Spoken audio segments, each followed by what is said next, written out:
Africa is the biggest exporter of tea in the world, and the continent's luxury market offers increasing opportunities with steady growth of discretionary income in the African middle class. Swadi Martin-Leke, who is founder and CEO of Iswara, joins us now on the line for more. Good morning to you, Swadi. You're in business in tea, and you're in business with a luxury tea company. Perhaps start by telling us what is a luxury tea company as opposed to a tea company?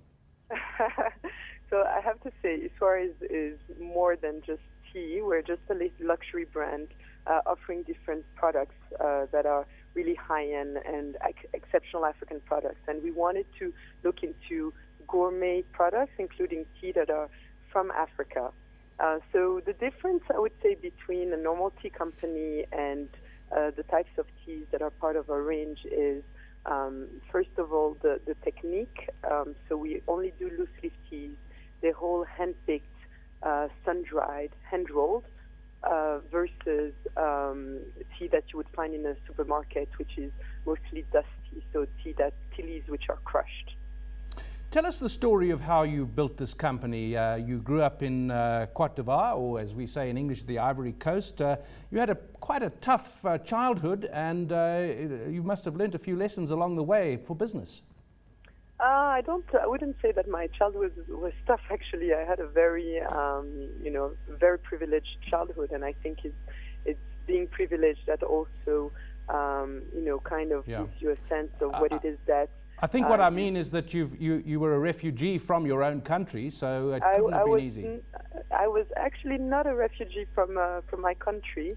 When I was born, I lived in Liberia, and from a American dad and a French Ivorian mom, and obviously, in West Africa, it was quite troubled in times. So I think, like everyone, we did have to leave Liberia during the war, and we relocated to Senegal and then to Cote d'Ivoire. But it was I would say, relocation is in those conditions is never, I would say, a smooth process. But I wouldn't say that. I had a tough childhood. I think it's part of the life of a lot of Africans. The 60s and the 70s and 80s were quite turbulent in Africa, so all Africans lived some kind of, civil unrest or coups, and so.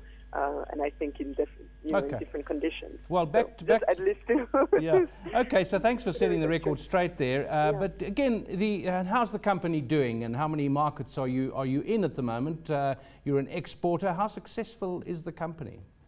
So we've launched exactly about 12 months ago, and it's been phenomenal. I have to say, phenomenal success. It was very interesting because as I was building the idea. A lot of people were saying, Africans actually really like international brands. The concept of a high-end African brand is not going to work. And I think, those again are stereotypes. And what we found was totally the opposite. Is Africans are really proud of their heritage. They were actually looking for something that represents their own particular taste, our own culture and traditions. And I think our biggest supporters have been Africans themselves. And in terms of markets, we launched in Nigeria and South Africa as a start, because we also wanted to show that from inception we really have this global vision. And in the course of the year, we'll also launch in France. And in the coming years, we'll be looking at more and more markets. Fascinating company. That was Swadi Martin-Leke, who is founder and CEO of Iswara.